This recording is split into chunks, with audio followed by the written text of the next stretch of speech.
было просто вот коллективное творчество. И я вот это и называю гражданской инициативой низовой. Это наш с вами гражданский активизм, который показывает, что нам не все равно.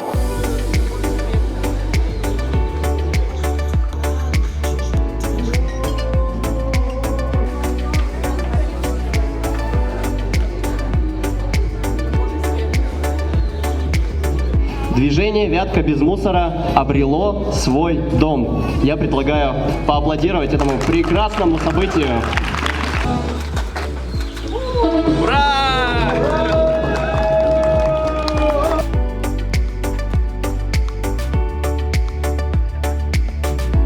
Здесь мы планируем, конечно, по максимуму все, что можно принести в переработку и сдать. Мы планируем по максимуму все это собирать. Осталось только как раз начать собирать и отправлять уже транспортными партиями на соответствующий завод.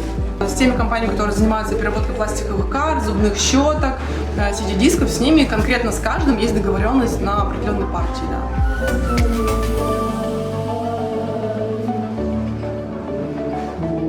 Ну да, у нас много направлений будет, в том числе экопросвещение, и тут мы планируем, конечно, развернуться так хорошо в следующем году. Пока нет прям конкретных планов, да, но из того, что мы уже задумываем, это проведение экоуроков для детей и для взрослых. Это могут быть разные форматы, это могут быть лекции, дискуссии, какие-то мастер-классы, просмотры фильмов, да, на тему, на экотематику.